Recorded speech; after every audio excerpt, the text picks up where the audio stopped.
and it's moving. All right. Everything you want it to do. I'm excited about both of those things.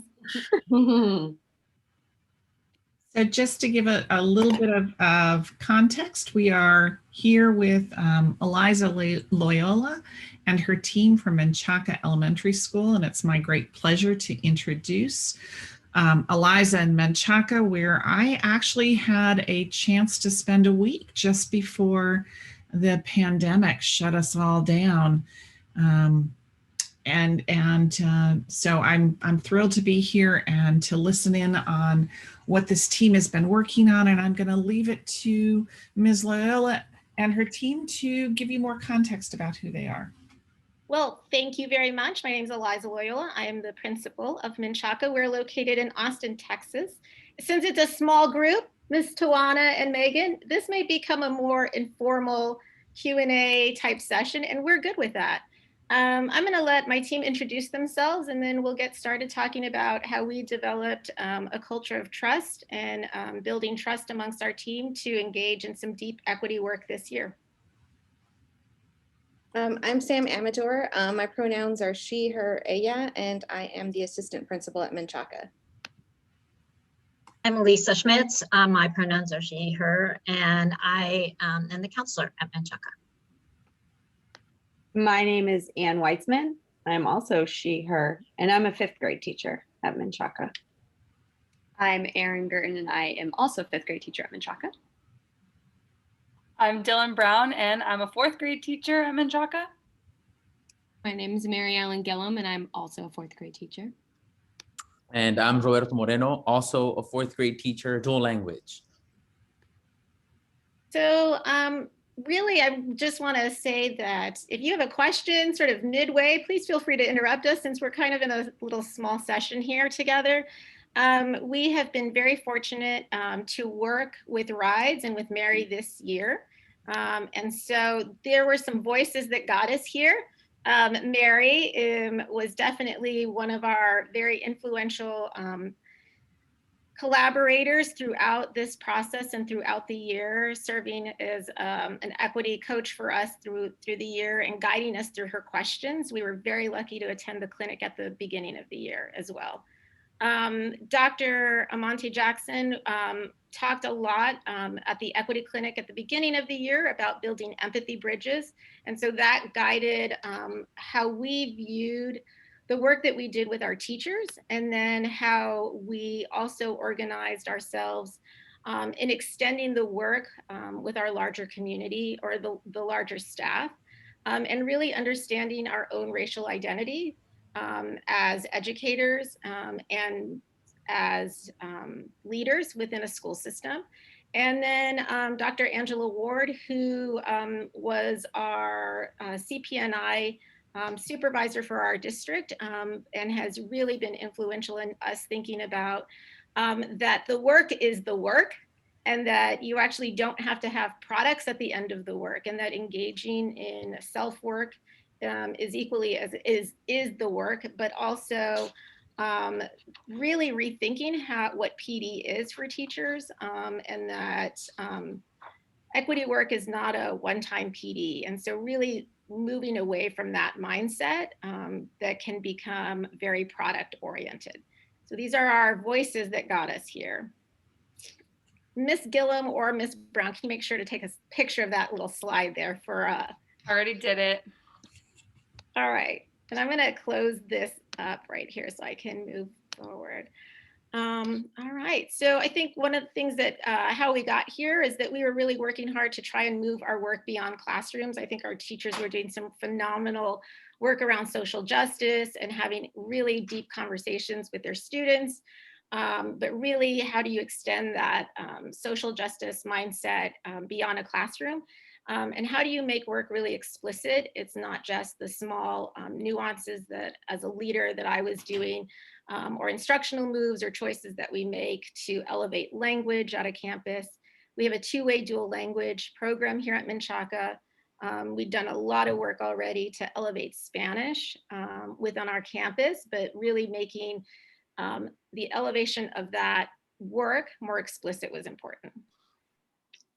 And then on that last point of spring to summer of 2020, like Mary was saying at the beginning, we got to spend a lot of time with Mary in February of 2020. And there was a few teachers where we were talking about equity work and like how we wanted to do it. We just didn't know where to start. And so then Mary gave us like this lowdown of like the rides program. And we were all like, okay, yes, we want to do this. And then like 2 weeks later, the world ended. Like I remember joking about coronavirus when we were talking with Mary. And then the world felt like it stopped in March. And then like our focus for those months was just like, I got to get in contact with my students, right? Like that was our main focus for those months.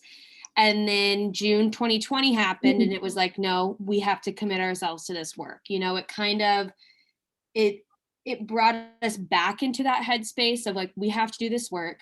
And so then we emailed Mary again and we were like, okay, we want to do this. How do we do this? And we put together a team of a few of us teachers, and then it kind of just expanded out from there.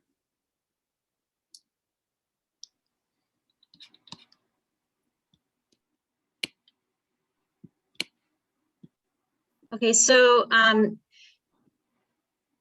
we started out with a team. And I had come into Menchaca just last year, so it was it's been a shorter journey for me with this same group of people. But I had previously participated in Dr. Ward's cultural proficiency and inclusiveness cohort for 2 years, which was very intensive and pretty life-changing for me. And so a lot of the things that Darnice and Lee were talking about this morning were our driving forces. So we wanted to start with adults. We wanted to start with our team of creating this work, of creating a pathway to starting this work. And we started with our own racial autobiographies, which was an opportunity not only to explore for ourselves our own history, our own connection with racism, our own experiences, and our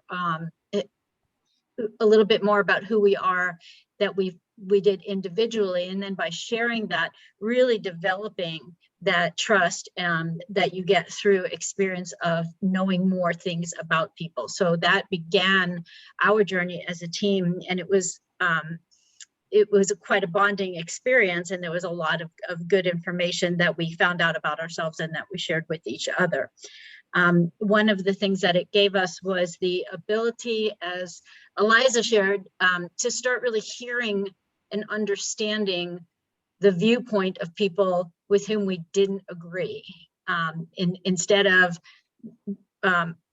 finding it offensive or difficult to even hear, we made we're beginning to make that point of listening, of hearing, and making connections wherever we can. I think that rides really helped us to release that tension around urgency, because we started out wanting to do so many things so quickly, and it gave us a little bit more step back to see a bigger picture, to understand the process as we are beginning somewhere that's not quite the beginning, and we're going to end someplace that's nowhere near the end, and just that we're in the process of a journey, that it's a long-term permanent commitment, and that the work doesn't end. And that's, I think, that relief from that tension around having a product was really helpful for us. So the use of stories has really helped us as a team to start building that relational trust and understanding, and having kind of a microcosm of what it's going to look like as we build it out from our team.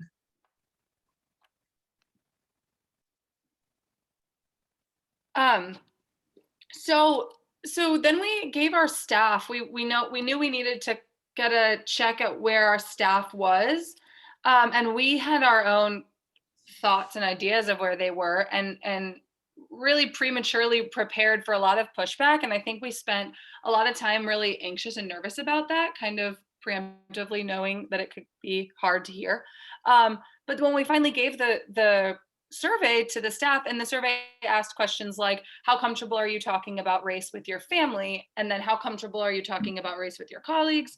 How comfortable are you talking about race with the students in your classroom? So there was a lot of of different levels there. So there was a lot of information we got. And what we found was most staff is really ready to engage in the work. They're just at a space of not really knowing where to start, like we all also were, and sometimes still are, of knowing where to go. And so it was really informative and helped us a lot. And there were obviously some negative responses, some people who were nervous or scared or whatever that emotion was. And we focused a lot on the negative for a second, and then really let ourselves sit with that and understand where they were coming from and build an empathy bridge. And then we shared those results with them, with everyone, so the whole campus kind of could see where we were, which I think is powerful in them. Just know it was really transparent, the process was, always telling them why we were doing certain things. And then we took that information to then start our book clubs. And before doing that, we gave it a lot of time in between. So we could really look at the results, not just give the survey and move on, but really ask ourselves, what can we do with this and to create purpose? So part of our survey was also an interest survey around what topics our staff wanted to really engage in. Some people really wanted to engage in historical perspective, really understanding sort of the academic curriculum side, really understanding maybe the legal side of how racism is institutionalized. Some people really wanted to talk about privilege and understanding privilege. So we took their interest survey and did a selection of books for our staff to choose from. And then as an equity team, we created book study groups with 4 to 5 people in it, and then really made sure that those groups were also fairly diverse in terms of representation from grade levels, racial, ethnic, and then age as well. Because for us at Menchaca, we have teachers that range from 21 to 67. And so we really do have a experiential generational range around race as well.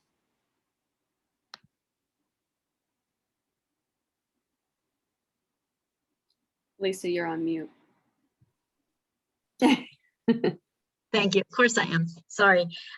Once we moved from our building, beginning the trust building and relationship building in our team, then we moved out towards the cohorts with the book study. And we would start out the meetings in our groups with simple questions that would start some conversation that was not necessarily about race. So we would start out with, so one of the examples was 3 things that you have in common with your group. That just became the trigger for conversations, and then sharing an early memory. So now we're starting to build a little bit more about getting to know each other's stories, and then share about somebody who's been influential in your life. And by sharing pieces of our stories, we're developing those relationships and developing trust by sharing information and being able to not only get to know somebody better, but be able to feel like you can recognize the confidentiality in some of the things that were being shared, and just feeling more comfortable and having a little closer level of intimacy with people. And so one of the things that we talked about was, how do you handle conflict? In particular, if somebody says something in front of you that makes you uncomfortable, how do you deal with that? And then we took the question to being, what if it's somebody who says something racist or sensitive in front of you, and it's an adult, as opposed to what if it's a child? So that would be something you might want to put in the chat right now. Is like, think about how you would handle a comment that was made by a child that you were working with in a teaching environment. How do you respond to that? How do you handle your own reaction, as well as what you would say or what you would do in response to that situation? So feel free to put that into the chat.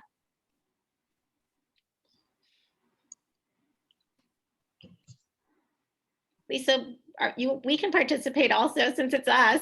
I was just going to say that, yeah. Which one do you want us to answer? So it's, how do you handle a sensitive or a racist comment that's made by a child in a learning environment. And Tawana, when you have to step away, we can pause and come back. So,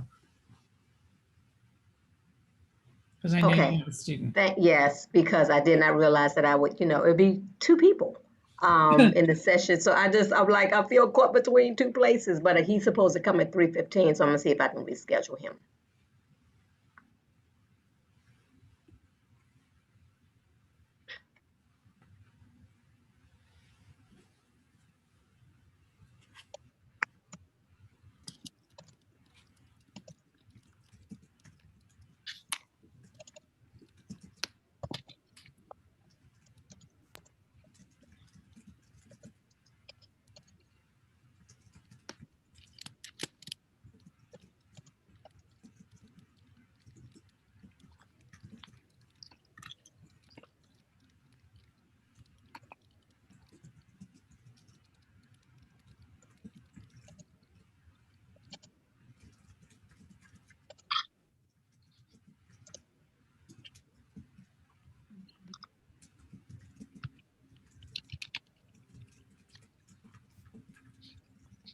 So lots of really good reflection and consideration for not judging the response of the child.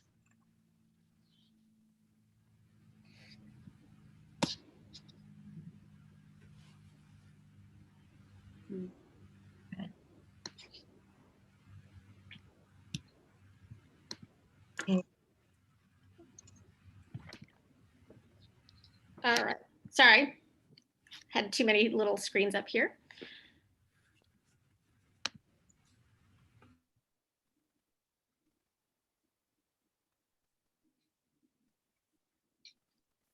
Is Tawana still up? I just want to make sure. I am, yeah. Okay. I'm just gonna wait until my student knocks on the door. I can go on here. So in our book clubs, we began with the idea of needing accountability, an end project for each group to present. And eventually we realized with the help of Dr. Ward that the work is the work and it's not about a product. And this became especially clear during our book club conversations, and our staff was not only learning to understand how deep-seated race is in our systems, history, and ourselves, but also learned to understand each other better. And the product we were looking for was actually happening in and outside of our book club meetings. And most groups were enthusiastic about the work. There was some resistance, but because we took the time to build empathy bridges and connect on a personal level, we were able to engage in meaningful conversation.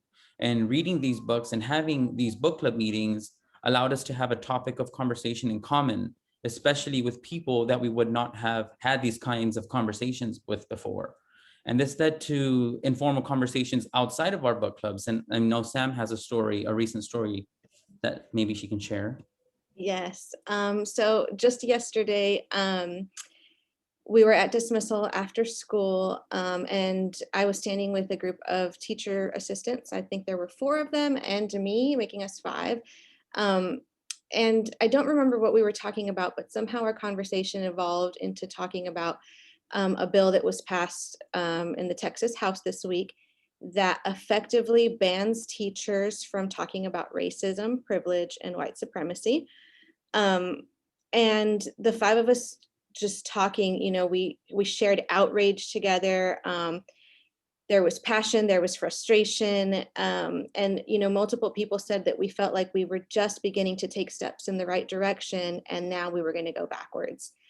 And I know I really just don't believe that this conversation would have happened and would have happened so authentically and naturally 6 months ago, especially, me as the assistant principal and, them being teachers' assistants. I just feel like there's a dynamic there where they likely would not have felt comfortable bringing up a topic like that with me. But I think because of the book clubs, it's kind of become something that we now have in common and a topic that we are actually encouraged to talk about instead of it being taboo.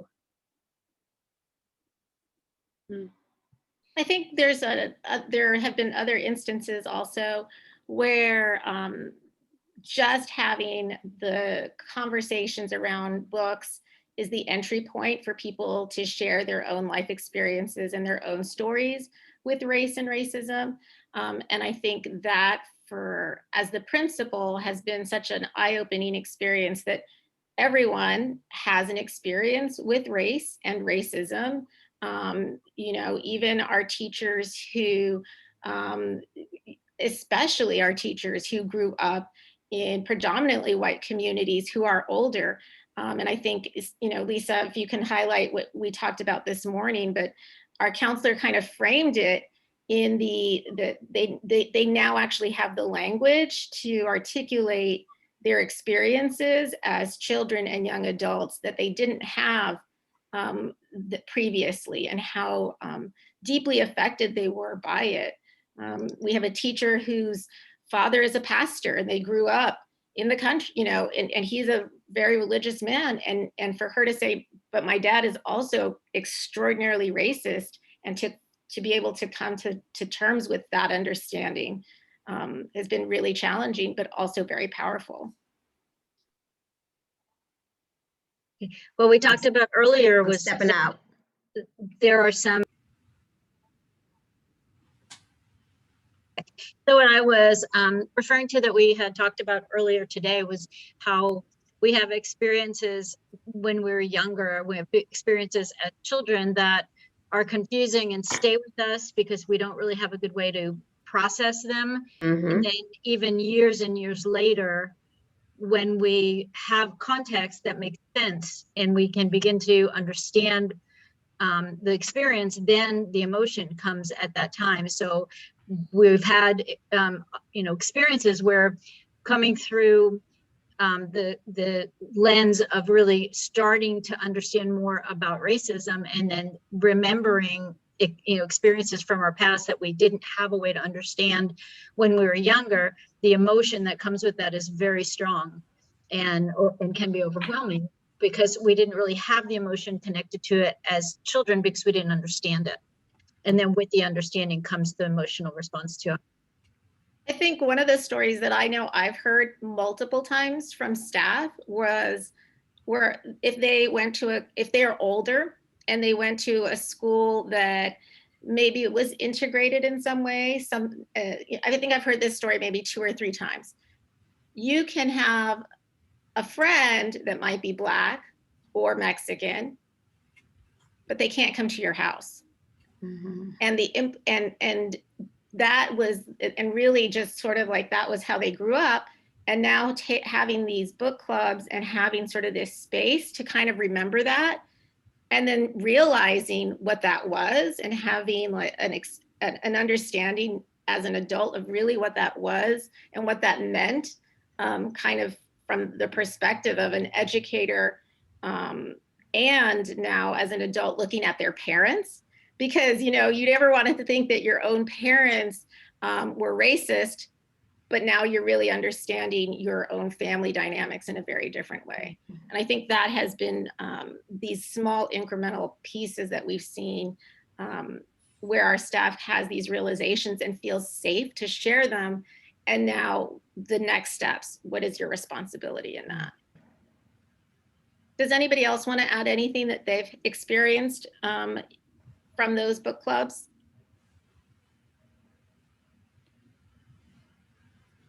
I just think that after building the team, it was so supportive to have this place where you could be vulnerable and you could have these discussions and you could not be perfect and fail, that we were really trying to build that in our whole staff community.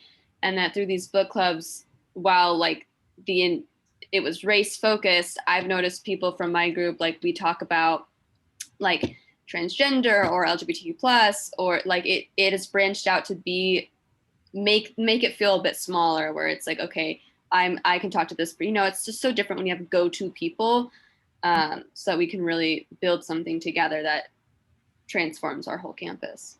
That's my experience. I was surprised in my group that I found unexpected allies. Like there were some things that one person in particular was really outspoken about in the group, but I never would have imagined that, you know, in any other setting. It was because it was a small enough, intimate enough, with enough relationship building that she was able to kind of emerge as an advocate in a way I hadn't seen before. And I could see how we could build leadership from those small settings. So just so I can sort of kind of chime in. So as a school psychologist, we have not had any experiences of having a book club on, you know, equity or equitable practices. But I have read some other books and talked to other colleagues of different, you know, ethnicities and races. And you all were talking about how the experiences that you have as children, you know, I call it kitchen table talk. What you get at your kitchen table sort of kind of lends itself into your adulthood. But, you know, the question was always posed, even though you were a child, did your gut tell you that something was wrong, that would happen? Like, what did your gut tell you? And that is the piece where, you know, you try to move staff to a place where even though the practices or the belief systems or the values that you have were at the kitchen table, sometimes your gut just says, ooh, that didn't feel good, you know? So trying to align your gut with your practice, I think even as an adult, that's the struggle. Your belief systems and what your gut tells you and what your heart tells you. It's like, oh my God, how do I mend all of these fences at the same time? So yeah, the book clubs, they push the limits. They push you out your comfort zone, but it does make you good. You know, I'm a psychologist. We always go in the back, look at everything from the past. But it does make you go back and think about the ways you were reared. So there is that tension, you know, between where you were and where you want to be and moving in that organic journey. Mm-hmm. I think also what we have been able to provide a little bit of context and begin those conversations is that what their gut was telling them was right. Mm-hmm. You know, like they had their gut didn't feel right, or this didn't feel good, but I didn't understand why, and I didn't have the context why, and I didn't understand the systemic reasons why. And as teachers and learners and all of us through this process, really starting to understand, you know, oh, this is because this was institutionalized, or this was, you know, one of the books we read was The Color of Law. Well, this was why you didn't see other children from other backgrounds in these schools, or this is why in this state it was this way versus, you know, California was this way, but you and your best friend could live together in California, but you and your best friend couldn't live together in Houston. I had a teacher share a whole story about how she's a white woman in her early 60s, and her best friend lived in Berkeley, and they wanted to move to Houston.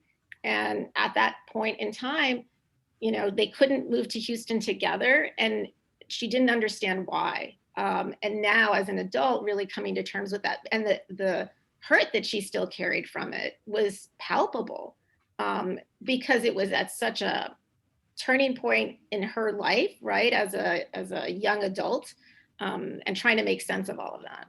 Mm-hmm. So I appreciate you sharing that sort of perspective of that psychological perspective as well. Mm-hmm. Does anybody else have anything they want to share, since we have time here in this piece? So we have about 10 minutes left, and we have a couple more things to share, so we can go to the next slide. But if anybody else wanted to share from book club takeaways.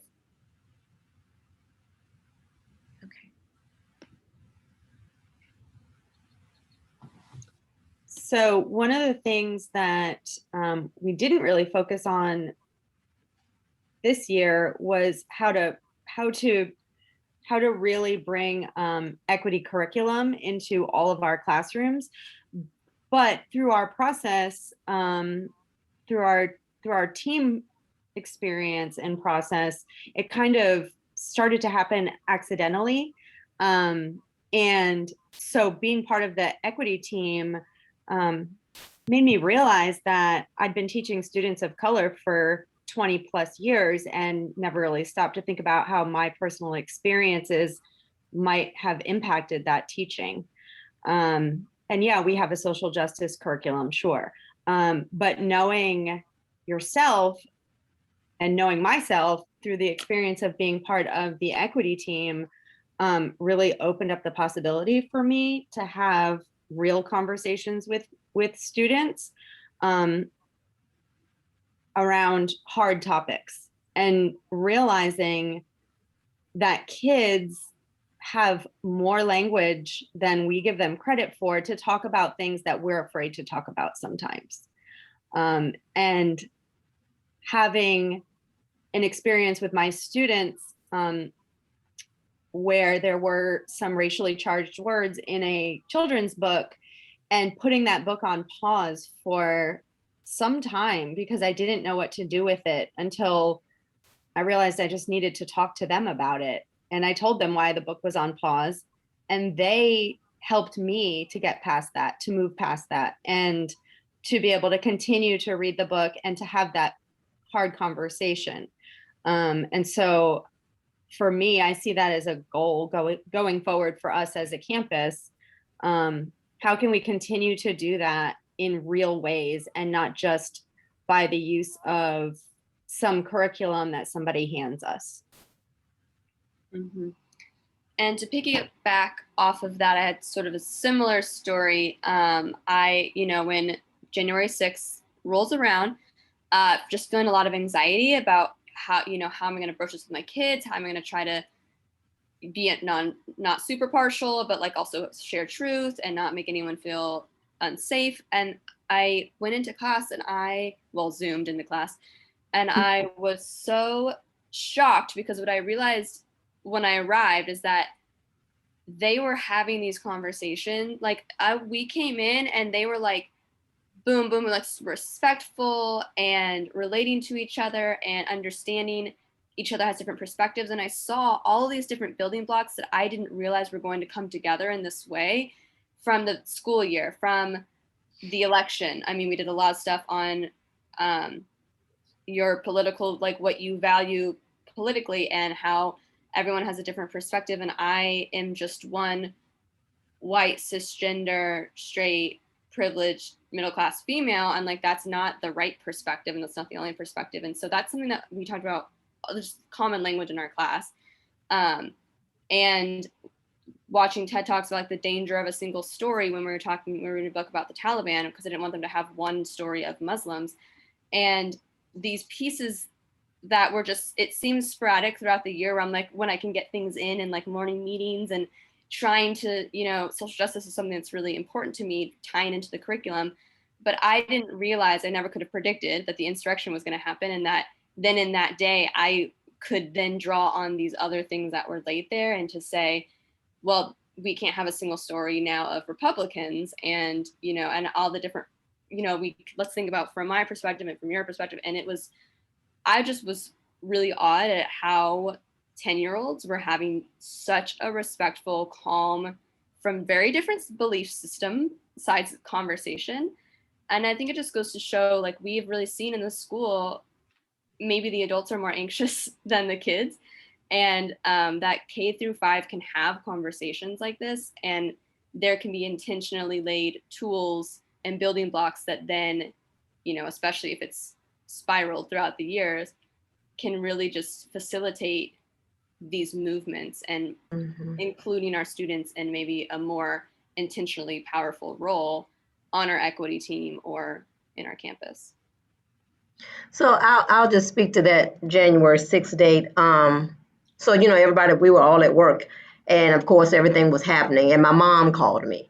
And my mom is almost close to 80. So she was asking me, she said, "Where are you?" And I said, "Oh, Mom, I'm on my way home." So she said to me, "Don't let dark fall on you." Okay, so I don't know if any of you all have a connotation of what that means. But for a Black mother who's gone through the whole civil rights and all of the racism piece, being a woman that's almost 80 years old, what she was saying to me was, get home and be safe, right? Don't let dark fall on you. I had never heard my mother say anything of that nature to me in my full-blown life. So I recognized right at that moment that moment was a trigger for her.